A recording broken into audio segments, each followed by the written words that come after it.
नमस्कार, मेरा नाम है मोहम्मद कैफ और आप लोग जो है हमें भारत में हो रहे आम लोकसभा चुनाव के दौरान मोमेंट करते हुए ज़मीनी हकीकत की पड़ताल करते हुए देख रहे हैं। और आज हम मैनपुरी में हैं। मैनपुरी में आप दिन भर हमें देख रहे हैं अलग अलग तरह के लोगों से बातचीत करते हुए, अलग अलग वर्गों से बातचीत करते हुए। यहाँ अखिलेश यादव जो उत्तर प्रदेश के पूर्व मुख्यमंत्री हैं और समाजवादी पार्टी के राष्ट्रीय अध्यक्ष हैं, उनकी पत्नी चुनाव लड़ रही हैं, डिम्पल यादव। और भारतीय जनता पार्टी ने यहाँ जयवीर सिंह को अपना प्रत्याशी बनाया है, जो उत्तर प्रदेश सरकार में मिनिस्टर भी है। हमारे साथ में सफीउद्दीन साहब हैं, जो मैनपुरी के रहने वाले हैं और पॉलिटिकली काफ़ी नॉलेज रखते हैं। इनकी पत्नी जो है वो निर्दलीय यहाँ से चुनाव जीत करके सभासद भी बनी है। और हम इनसे समझने की कोशिश करेंगे कि मैनपुरी जो है उसकी इक्वेशंस क्या हैं और क्या डिम्पल यादव जो है वो इस बार चुनाव जीतने जा रही है। साथ ही ये भी हम डिस्कस करेंगे कि जिस तरह का एक प्रचार है कि डिम्पल जो है वो मैनपुरी में मुलायम सिंह यादव जो उनकी परंपरागत सेट रही है, उनके बाई इलेक्शन के बाद डिम्पल यादव हाल ही में जीती थी 2,84,000 से ज़्यादा मतों से वो जीती थी और बहुत बड़ी जीत थी वो। तो हम ये भी चर्चा करेंगे क्या डिम्पल यादव में इस प्रकार की कोई संभावनाएं हैं। जैसे हम नोटिस कर रहे हैं कि पूरे उत्तर प्रदेश में महिला राजनीति के दृष्टिकोण से काफ़ी उत्तर प्रदेश पिछड़ गया है। इस बात की बहुत अधिक संभावनाएं हैं। आप देख लीजिए कि उत्तर प्रदेश में एक तरफा पुरुषों का वर्चस्व है और वो मुख्यमंत्री लगातार बनते चले आ रहे हैं। तो क्या इस बात की कोई संभावनाएं हैं कि अगर अखिलेश यादव केंद्र में शिफ्ट होते हैं भविष्य में, जिसकी संभावना है, तो उत्तर प्रदेश की कमान डिम्पल यादव को दी जा सकती है। बहुत धन्यवाद सफीउद्दीन साहब, ठीक है आप? बहुत बहुत शुक्रिया। देखिए, पहले तो ये बताइए, हम आज मैनपुरी में घूम रहे हैं जी। तो हम किसनी में थे, हम बेवर में थे और अब हम मैनपुरी में आए। कई जगह जटपुरा, कई जगह हमने मूवमेंट किया है और एक बात हम नहीं समझ पाए बिल्कुल भी कि हमें कहीं भी लगभग 60-70 किलोमीटर हम लोग सड़क पर रहे, लेकिन एक गाड़ी हमें समाजवादी पार्टी के प्रचार करते हुए नहीं दिखाई दी, एक झंडा दिखाई नहीं दिया हमें। तो ये कैसा चुनाव हो रहा है मैनपुरी में? देखिए, ऐसा है, जो भारतीय जनता पार्टी की सरकार है डबल इंजन की, सूबे में भी और केंद्र में भी, कहीं जो उनके मुकाबिल मजबूत पार्टी होती है उसका दमन करने का काम ये लोग करते हैं। इसलिए बगैर झंडा लगाए हुए सारे कार्यकर्ता ग्रामीण अंचलों से लेकर नगरों में और मुख्यालय पर भी आपको किसी तरीके का कोई झंडा और बिल्ला नहीं मिलेगा, लेकिन आम जनता के बीच में वो बराबर संपर्क कर रहे हैं। और जनता जो आज तैयार बैठी है मतदान करने के लिए, वो भी शांत है, जनता भी शांत है। तो इसलिए जो है शायद आप महसूस कर रहे होंगे कि कोई झंडा बिल्ला वगैरह समाजवादी पार्टी की गाड़ियों में नहीं लगा हुआ है। अगर झंडा लगेगा तो निश्चित तौर पर प्रशासन कोई ना कोई कार्रवाई करेगा, उसका उत्पीड़न उन कार्यकर्ताओं का होगा, मनोबल टूटेगा। इसलिए समाजवादी पार्टी की रणनीति ऐसी बनाई गई है कि बगैर झंडा बिल्ला के पूरा प्रचार लोकसभा के पूरे क्षेत्र का किया जाए। अच्छा, ये सिर्फ समाजवादी पार्टी की बात नहीं है सफीउद्दीन साहब। हमने नोटिस किया कि भारतीय जनता पार्टी की भी गाड़ियां नहीं घूम रही हैं, उनका भी झंडा नहीं दिखाई दे रहा है। और बसपा का तो कुछ अता पता ही नहीं है। बसपा का प्रत्याशी है यहाँ? जी हाँ। कौन है प्रत्याशी बसपा के? प्रत्याशी यादव है, शिव प्रकाश यादव है शायद नाम। उसका मामला ये है कि जब बसपा को कहीं कोई रास्ता नहीं मिला तो उसने जो है यही का एक प्रत्याशी ढूंढ के वो खड़ा कर दिया है। उसका किसी तरीके का कोई प्रभाव समाजवादी पार्टी पे नहीं है। और जो भारतीय जनता पार्टी के प्रत्याशी हैं ठाकुर जयवीर सिंह, जो कैबिनेट मिनिस्टर भी हैं उत्तर प्रदेश सरकार में, ये कितनी चुनौती दे रहे हैं? सच्चाई ये है कि जयवीर सिंह जी जो हैं वो भी माननीय नेताजी के साथ रहे हैं। चुनाव लड़ा है और सूबाई सरकार में मंत्री भी बने। जयवीर सिंह साहब तकरीबन 30 साल पहले, बल्कि यूं कहिए 35 साल पहले कांग्रेस में थे। इनके पिताजी भी कट्टर कांग्रेसी थे और जयवीर सिंह साहब का आगाज जो सियासी आगाज जो हुआ है वो कांग्रेस से हुआ। 15 साल मुझे मौका मिला है उनके साथ कांग्रेस में काम करने का, तो इसलिए कांग्रेस में रहे, बसपा में रहे, मंत्री बने, सपा में रहे, मंत्री बने। और सच्चाई ये भी है कि मुस्तकबिल में अगर कोई भी सरकार बनेगी तो जयवीर सिंह साहब ऐसे प्रत्याशी लोकसभा के बनाए गए हैं कि उनके बारे में सब यही बात कह रहे हैं कि सारे राजनीतिक दलों में कभी भी कहीं कैसे कुछ कर सकते। मतलब आप कह रहे हैं कि अगर 2027 में अखिलेश यादव के नेतृत्व वाली समाजवादी पार्टी सरकार में आ जाती है तो जयवीर सिंह साहब उधर चले जाएंगे? निश्चित तौर पे मैंने आपको बताया कि शुरुआती दौर में कांग्रेस से राजनीति की शुरुआत की। तकरीबन 15 साल मैं कांग्रेस में था, 15 साल कांग्रेस में रहे, उसके बाद सपा में आए, बसपा में आए, अब भारतीय जनता पार्टी में। तो भारतीय जनता पार्टी के लोग तो उनसे नाराज हो जाएंगे ना, वो ये बात तो वो भी देख रहे होंगे, तो कहे कि ये बदलने वाले व्यक्ति हैं तो फिर इनको वोट देके क्या फायदा, तो घर बैठ जाएंगे, उदासीन हो जाएंगे, या ये मैसेज चला गया उनमें? आप ये देख रहे होंगे कि जो भारतीय जनता पार्टी के कार्यकर्ता, मुख्य कार्यकर्ता हैं, वो भी बिल्कुल शांत बैठे हुए हैं, कहीं कोई हलचल नहीं। वरना सत्ताधारी पार्टी की तो हलचल इतनी तेज होनी चाहिए, एक एक कार्यकर्ता सड़क पे होना चाहिए।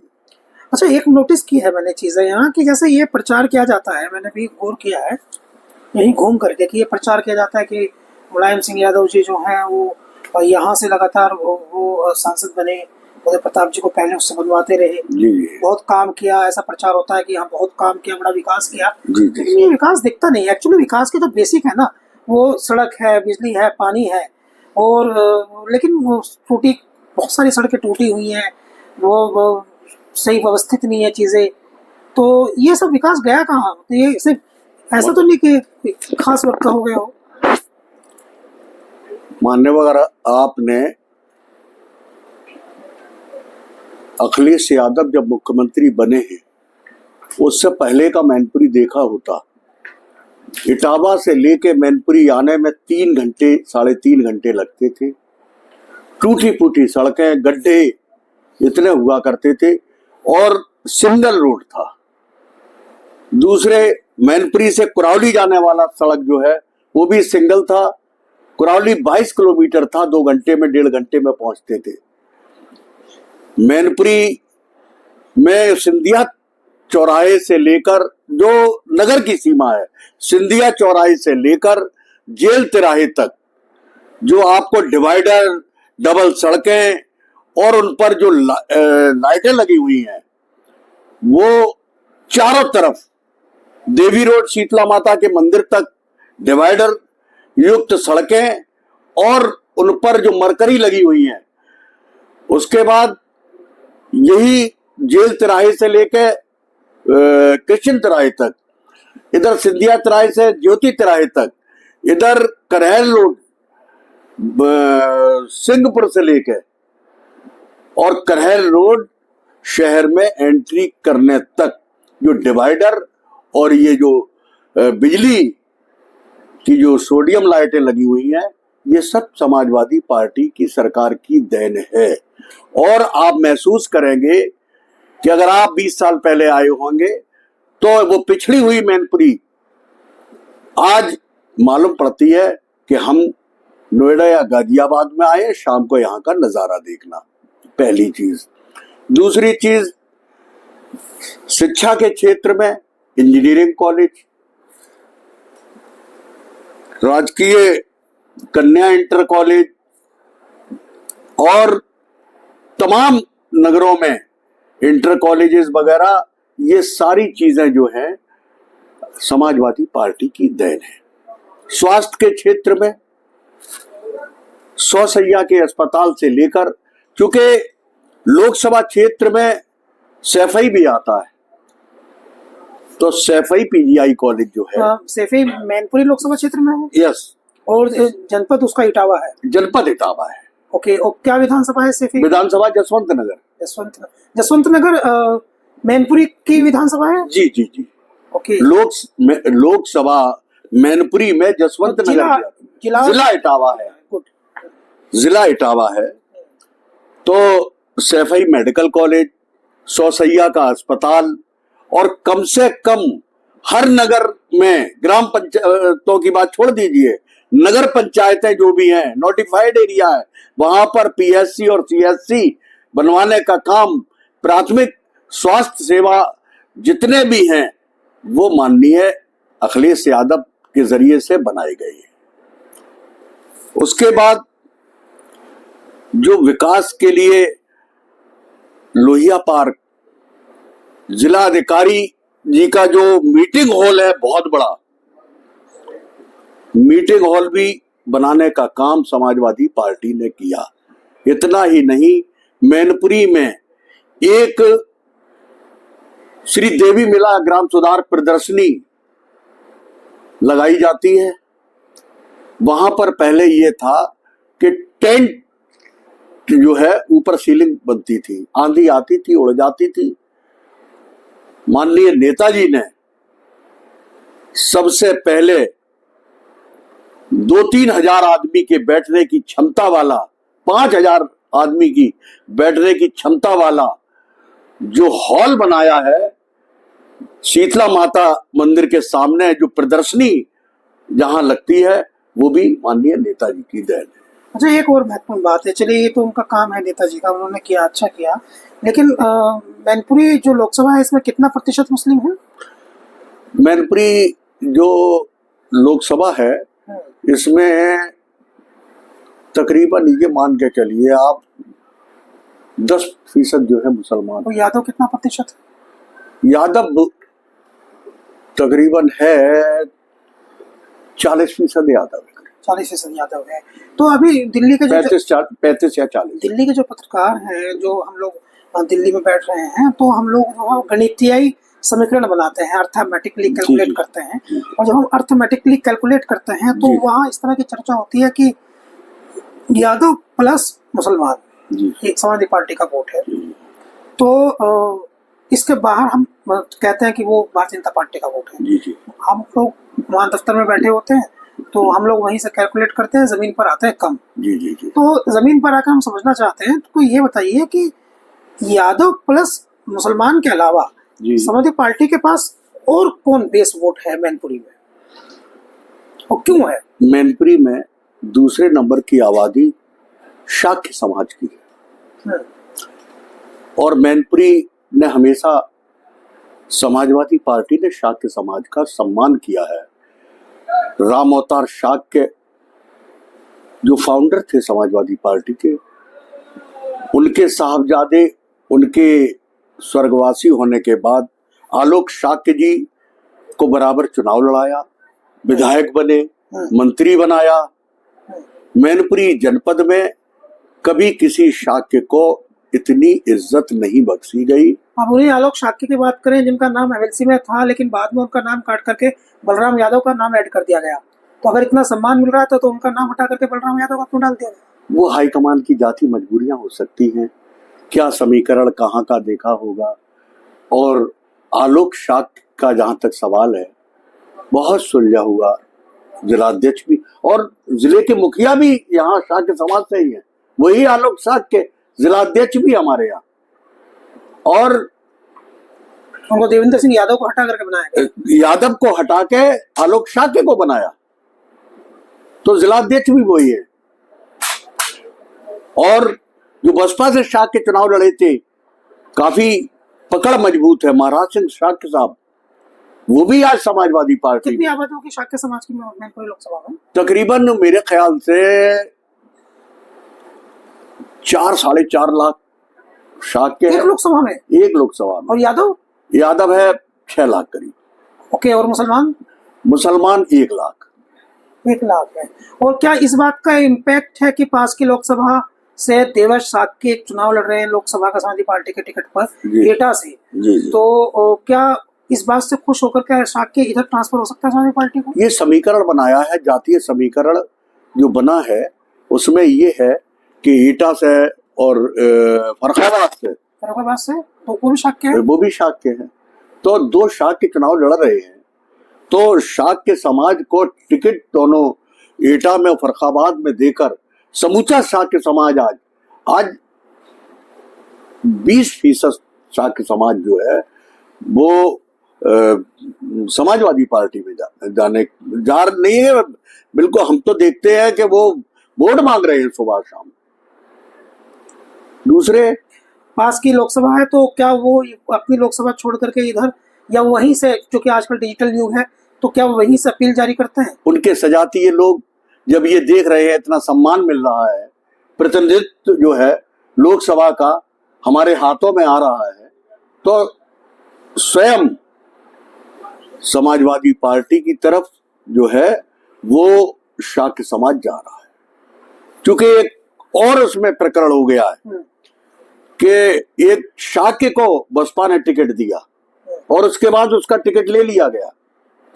तो उसके टिकट वापस लेने के बाद तो शाक्य समाज में समाजवादी के प्रति इतना आत्मविश्वास बढ़ा कि जो हर तरह से सम्मान दे रहा है। अगर बसपा किसी शाक्य को टिकट दे तो थोड़ी कठिनाई हो जाती है। हाँ, शाक्य स्वाभाविक बात है। अगर शाक्य समाज किसी भी जाति का कोई भी प्रत्याशी जब चुनाव लड़ता है तो बंटवारा होता है। अभी आप कह रहे हैं 2,84,000 वोट से बाई इलेक्शन जीती थी डिम्पल यादव। जी जी। वो अभी बहुत पुरानी बात नहीं है, 1 साल नहीं हुआ है। जी जी। तो आपको जो है वो अभी जो आपका कैलकुलेशन है, तो क्या कैलकुलेशन दिखता है कि क्या वो जो 2,84,000 का आंकड़ा था तो एक पार करेंगे? एक और बड़ी तादाद वाली जो जात है वो है लोधी समाज। लोधी समाज हमेशा 100% भारतीय जनता पार्टी में जाता था, लेकिन अब की लोधी समाज का जो अपमान किया गया, हमारे यहाँ से मैनपुरी नगर पंचायत में चेयरमैनी का चुनाव कमल वर्मा की धर्मपत्नी चुनाव लड़ी। मनोरमा नहीं, तो उसका नाम ठीक है, आप बताइए। तो उनकी धर्मपत्नी चुनाव लड़ी। मैनपुरी में हेडक्वार्टर की सीट थी, समूचा लोधी समाज एकजुट होकर कमल वर्मा के साथ था और धांधली करके चुनाव जिताया, वो हरवा दिया और उनको अपमानित किया गया, प्रत्याशी की बेइज्जती की गई और सम्मानित लोधी समाज के जो नेता थे उनको भी अपमानित करके मतगणना स्थल से बाहर निकाला गया। और ये खबर जब आम लोधी समाज में पहुंची तो उनमें भारतीय जनता पार्टी के प्रति इतना विरोध प्रकट हुआ। आज की डेट में 70% लोधी समाज समाजवादी पार्टी के साथ है। तीसरी बड़ी तादाद लोधी की है, यादव शाक्य के बाद तीसरी बड़ी तादाद लोधी की है।